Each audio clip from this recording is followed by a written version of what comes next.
تھوڑا سا برداشت کے ساتھ چلنا ہے, جہاں ہم ایک دوسرے کو سپیس دیں, ایک دوسرے کو برداشت کریں, اس لیول پہ نہ چلے جائیں جہاں چیزیں پوائنٹ آف نو ریٹرن کے اوپر ہوں. یہ کسی کے حق میں نہیں, اور اس بات سے نکل جائیں کہ کوئی پاکستان کے خلاف ہے, کوئی پاکستان کا غدار ہے, کوئی پاکستان نہیں, کوئی نہیں ہے. یہ ملک ہم سب کا ہے اور اس ملک کی عزت ہی ہم سب کی عزت ہے. یعنی آج ایک بات ذرا اور جو میں انٹرنیشنل اسٹیبلشمنٹ والی کہہ رہا ہوں, آپ کو یاد ہوگا کہ آئی ایم ایف کے ڈیلیگیشنز آئے اور آئی ایم ایف نے ایون جو پاکستان کی فائنینس منسٹری ہے وہاں پہ وزٹ کیا, ایون وہ گئے سپریم کورٹ, انہوں نے سپریم کورٹ کے چیف جسٹس سے ملاقات کی, سپریم کورٹ بار ایسوسی ایشن سے ملاقات کی. تو ہم اس وقت بھی سوالات اٹھا رہے تھے کہ آخر یہ کیوں اتنا اس میں گھومے ہوئے ہیں اور اتنا کیوں جا رہے ہیں یہ آئی ایم ایف والے. تو وہ آج پتا چلا ہے کہ آئی ایم ایف والے کیوں اس حوالے سے تھا. انہوں نے پاکستان کے اوپر ایک ٹیکنیکل اسسٹنس رپورٹ جاری کی ہے. لکھا جی Pakistan governance and corruption diagnostic assessment November 2025. تو اب انہوں نے کہا جی یہ جو اتھارٹی ڈپارٹمنٹ تھا کون کون سا تھا ان کا, لیگل ڈپارٹمنٹ ہے, فسکل افیئرز ڈپارٹمنٹ ہے, monetary and capital markets department ہے, strategy policy and review department, انہوں سب نے مل کر ایک رپورٹ دی ہے. میں اس رپورٹ کی اگر سمری آپ کو دوں 7 پوائنٹس کے اوپر, تو انہوں نے بتایا ہے کہ پاکستان کے سرکاری سیکٹر میں جو کرپشن ہے اس کے حوالے سے بتایا ہے. پھر نمبر 2 پہ جو ریاستی اداروں میں بیڈ گورننس ہیں اور پھر وہاں پہ اکاؤنٹیبلٹی نہیں ہے, انہوں نے ایس آئی ایف سی کے بارے میں بات کی, وہ بھی بتاؤں گا.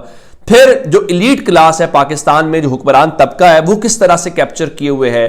پھر جو پیچیدہ ٹیکس کا نظام ہے وہ کیسے کرپشن کو سپورٹ کر رہا ہے. پھر عدالتی نظام کے حوالے سے بات کی ہے, پھر رشوت ہے, پھر قرضوں کے حوالے سے. میں ذرا ایک ایک کر کے ان چیزوں کے حوالے سے, اور میں آپ کو ایک اور بات بتاؤں, ایسا نہیں ہے کہ یہ رپورٹ کوئی گورنمنٹ نے, کیونکہ یہ ابھی گورنمنٹ کی منسٹری نے جاری کی ہے, تو آخر ہوا کیا ہے. ہوا یہ کہ یہ جنوری کے اندر انہوں نے خود اس رپورٹ میں لکھا ہے کہ جنوری 2025 میں انہوں نے ہمیں دعوت دی کہ آئیں ہماری خرابیاں دیکھیں اور اس کو ڈائگنوز کریں. اور جب ڈائگنوز کیا تو اس کے بعد انہوں نے کیا کیا کہ اس رپورٹ کو انہوں نے چھپا کے رکھا, اور جب یہ سارا کچھ کیا کوئی 8 مہینے انہوں نے لگائے, تو انہوں نے اس رپورٹ کو جب چھپایا تو انہوں نے کیا کہا کہ بھائی اگر آپ نے اگلی جو قسط 1.1 ارب ڈالر کی لینی ہے ہماری رپورٹ جاری کرو تو اس کے بعد ہوگا. اور اس کے بعد اب انہوں نے کیا ہے کہ یہ اگست سے اس کو لیٹ کرتے آ رہے تھے, اب اگلی مجبوری کے اندر اس نے کیا. اب میں ذرا اس کے چیدہ نکات آپ کے سامنے رکھنا چاہتا ہوں, ذرا آپ کو ڈیٹیل پتا چل جائے. ان کا جی پاکستان کا عدالتی شعبہ, کارکردگی کے مسائل, فرسودہ قوانین اور ججز اور عدالتی عملے کی دیانتداری سے متعلق خدشات کے باعث معاہدوں کا نفاذ یا جائیداد کے حقوق کا تحفظ یقینی بنانے میں ناکام ہے. نمبر 1. پھر کہا کہ عدلیہ کو عوامی سروس میں مسلسل سب سے کرپٹ ریاستی اداروں میں سے ایک قرار دیا جا رہا ہے, جو موجودہ عدالتی نظام پر عدم اعتماد کی علامت ہے. یعنی اللہ ماشاءاللہ جناب یحییٰ آفریدی صاحب کو مبارک ہو, اب پاکستان کا سب سے جو کرپٹ ریاستی ادارہ ہے اس حوالے سے عدلیہ کا نام آ رہا ہے. پھر انہوں نے جو پاور ایلیٹس کے حوالے سے کہا کہ چینی کی قیمتوں میں اضافے سے سیاسی طور پہ طاقتور افراد ملوث ہیں. حکومتی سرپرستی میں کی جانے والی برآمدات کے فیصلے نے اندرونی مارکیٹ میں قیمتوں کے بڑھنے کا باعث بنے, تاہم ان سنگین انکشافات کے باوجود احتساب محدود رہا. اور ان کا جی شوگر ملوں کے مالکان, جن میں سے کئی حکومتی عہدوں پر فائز ہیں, انہوں نے گنے کا حفاظتی ٹیرف یقینی بنائے رکھا جس سے ان کی صنعت منافع بخش رہی جبکہ مسابقت کو شدید نقصان پہنچا.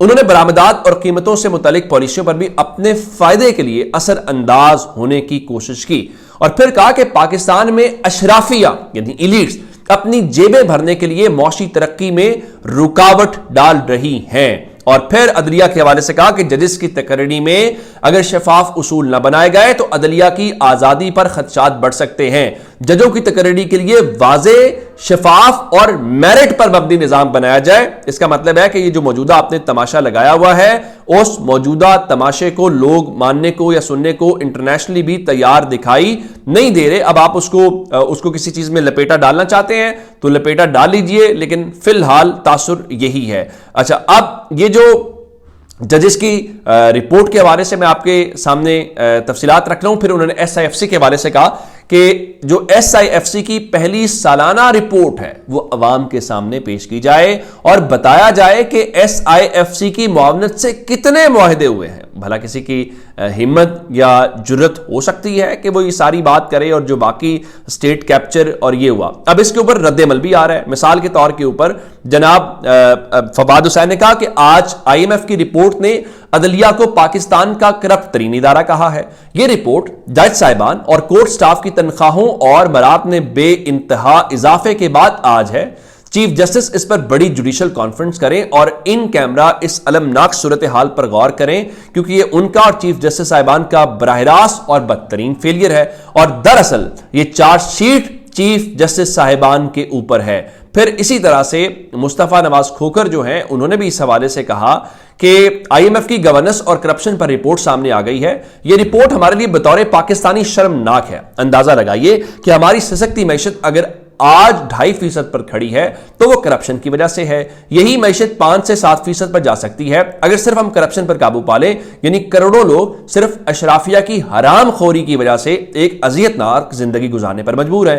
دوسرا, آئی ایم ایف نے SIFC پر سوالات اٹھا دیے ہیں. ادارے کی قانونی حیثیت اور جواب دہی کا میکانزم نہ ہونے پر تعجب کا اظہار کیا اور یہ بھی کہا کہ SIFC اپنی سالانہ رپورٹ جاری کرے جس سے اس کی افادیت کو دیکھا جا سکے. تیسرا, حکومت کی جانب سے ٹینڈرنگ کو شفاف بنانے کا مطالبہ بھی کر دیا اور اربوں کے ٹھیکوں کو ای ٹینڈرنگ اور پارلیمانی نگہداشت کا بھی کہہ دیا. چوتھا, ٹیکس کے نظام اور پانچواں عدالتی نظام میں بہتری لانے کا بھی کہہ دیا.